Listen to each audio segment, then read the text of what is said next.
Berlatar belakang pada tahun 1868, bertepatan dengan menurunnya dinasti Qin, di mana korupsi, pemberontakan, peperangan semakin merajalela, memicu terjadinya kemiskinan, bahkan tak jarang orang mati karena kelaparan.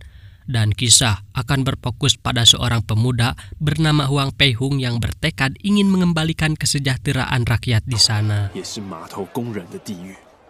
Dan kita akan melihat Huang Peihong kecil sedang bersama sang ayah yang menyusuri perkampungan, di mana mereka melihat banyak sekali anak-anak yang terlantar. Ayah Pei sendiri adalah ahli bela diri, sekaligus dia adalah ahli pengobatan atau tabib, dan dia selalu merawat anak-anak yang mereka temui. Namun Pei kecil sangatlah marah melihat kondisi seperti ini.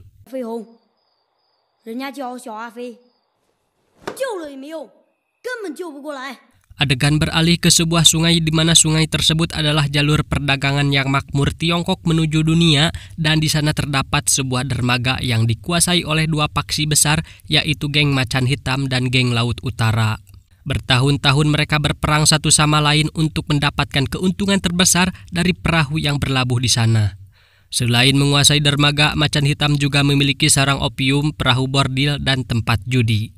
Dan geng Macan Hitam sendiri memiliki 3 ketua atau anak angkat, yaitu Setan Utara, Gagak Hitam, dan Ular Tua.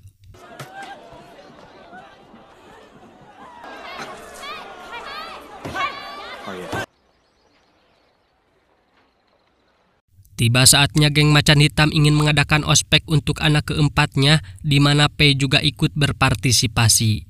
Ini gigi besar, dia adalah orang yang nantinya akan membantu Pei. Sesampainya di tempat, mereka disambut oleh ketua geng Macan Hitam, yaitu Master Liu, dan mereka sedang menginterogasi pemberontak atas banyaknya para pekerja dermaga yang hilang. Namun orang tersebut tidak mengatakan teman-temannya yang ikut, dan dia harus tewas karena sabetan besi panas di lehernya. Setelah itu Master Liu menyajikan teh dengan menuangkannya secara langsung kepada para pemuda dari teko panas, dan yang mampu hanya Pei seorang diri. Dan ujian sesungguhnya baru saja dimulai, yaitu siapa saja yang bisa membawa kepala pemimpin geng Laut Utara, maka dia akan diangkat menjadi anak keempatnya.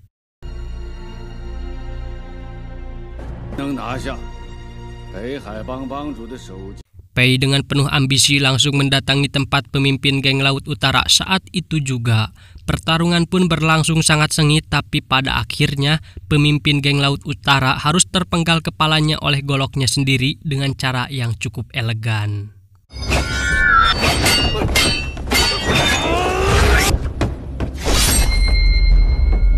Setelah berhasil membawa kepala geng tersebut, tiba-tiba datang para member geng Laut Utara dengan membawa kapak dan golok khas Betawi. Karena jumlahnya banyak, Pei pun ingin kabur, tetapi ini adalah wilayah musuh sehingga mau tidak mau pertarungan harus berlanjut di jalan gang.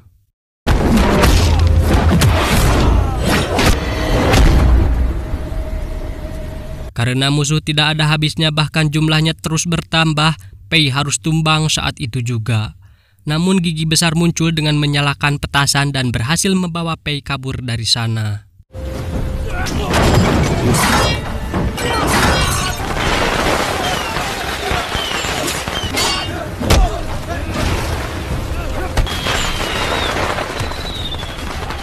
Sesampainya di hadapan para geng Macan Hitam, Master Liu menyatakan bahwa Pei adalah anak keempatnya dan dia tidak ingin Pei mati dan si gigi besar yang merawatnya. Sampai di sini kalian bertanya-tanya kenapa Pei bergabung dengan geng Macan Hitam yang notabene adalah pemberontak paling kejam. Mari saya jelaskan. Pada masa kecil Pei memiliki 3 teman, yaitu Chun, Api, dan Xinlan, dan mereka berempat adalah yatim piatu. Namun Xinlan harus diculik untuk dijual. Ayah Pei sendiri harus mati atas insiden kebakaran, dan Pei serta temannya si Api dilatih bela diri oleh tabib agar bisa menaklukkan kerasnya duniawi.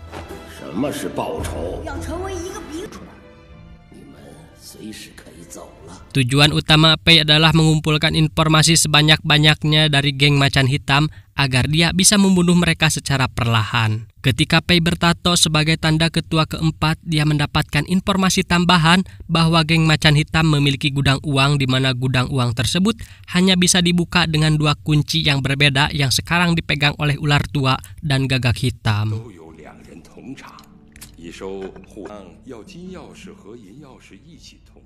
Singkat cerita, mereka merayakan atas kontrol penuh dermaga sekaligus syukuran atas adanya Pei sebagai ketua keempat, dan saat itu pula mereka diperintahkan untuk membunuh seluruh anggota geng Laut Utara.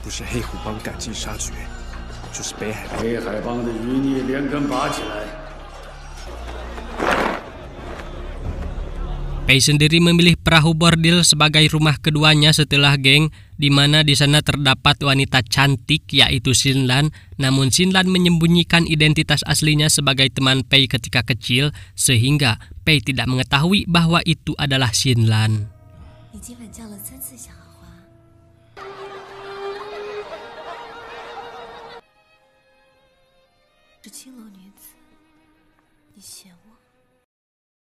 Di sisi lain kita akan melihat Api dan Chun di mana mereka berdua merawat anak-anak yang terlantar. Api sendiri bertujuan untuk menyatukan anak terlantar menjadi geng anak yatim yang nantinya membantu Pei dari luar.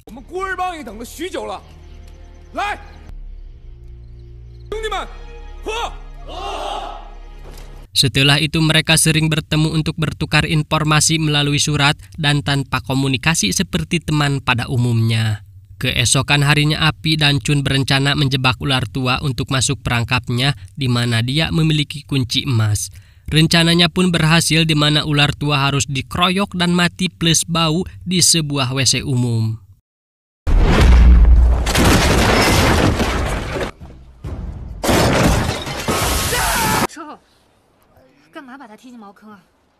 Kemudian mereka mengambil kunci untuk membuat duplikat kunci tersebut. Adegan beralih kepada Master Liu yang mengajak Pei ke sebuah tempat koleksi golok milik teman dan pengikut sang ketua geng. Namun mereka harus digerebek oleh anak dari pemimpin geng Laut Utara untuk balas dendam. Pertarungan berlangsung lama, bahkan lilin berjatuhan karena tebasan golok mereka.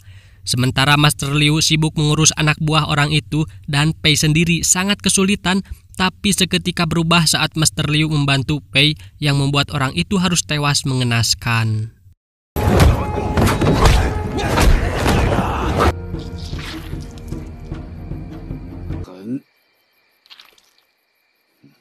Beralih kepada Chun dan Api di mana mereka membakar semua sarang opium untuk menjebak gagak hitam yang tujuannya adalah kunci perak.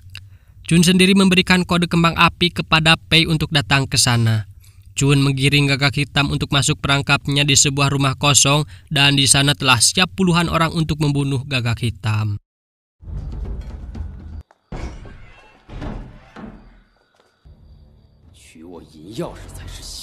Di sisi lain kita akan melihat Api sedang mengalihkan anak buah gagak hitam. Jika tadi kita melihat Pei, maka kali ini kita akan melihat Api melawan ratusan orang. Namun karena terlalu banyak, dia pun harus tertangkap di sana.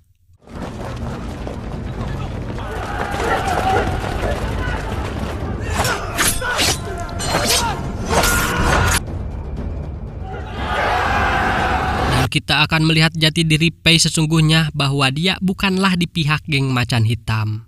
Setelah Pei kembali di mana dia melihat Api sudah tidak berdaya dan Master Liu menyuruh Pei untuk memotong lidahnya. Namun perhatian mereka teralihkan saat mayat gagak hitam ditemukan. Pada akhirnya Api harus mati oleh pedang milik setan utara.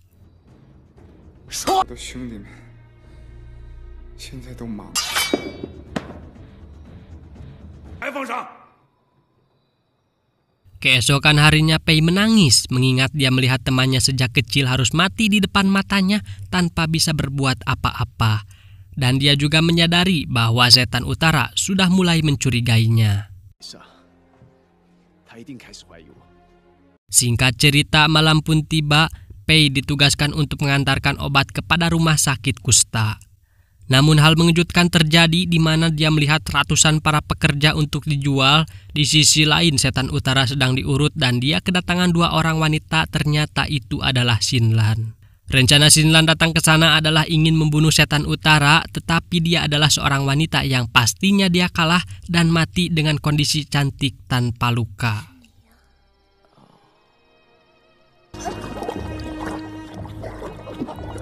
Kemudian setan utara menghampiri teman Shinlan, ternyata itu adalah Chun dengan menebaskan pisau sebagai hadiah untuk orang yang dia bunuh.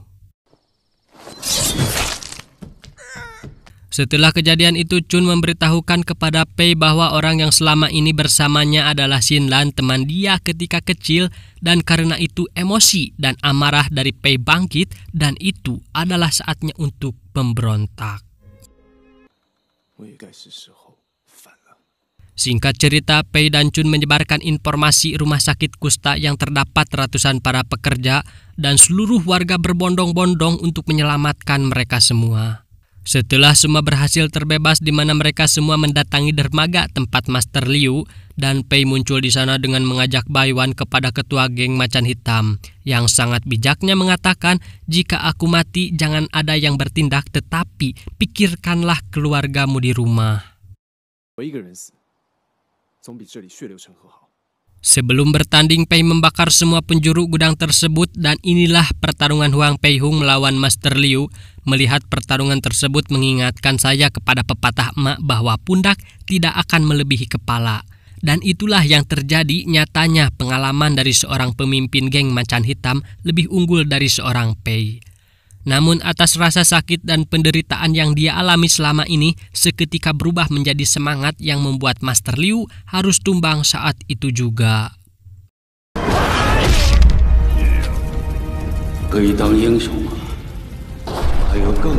Setelah itu Pei hidup dengan menjadi pemimpin dermaga, dan dia juga mendirikan klinik pengobatan untuk meneruskan perjuangan sang ayah di masa lalu. Akhirnya selesai juga. Tidak banyak yang ingin saya katakan selain dari jika Anda punya cita-cita, kejarlah, perjuangkanlah, sampai kamu benar-benar bisa meraihnya. Saya selaku Direktur Black Cinema dan jajaran geng yang bertugas mohon maaf bila ada kesalahan, dan sampai jumpa di video selanjutnya. Bye-bye. My past is filled with things I won't forget. I use them all to push me to my best. So treat the worst of times just like a test.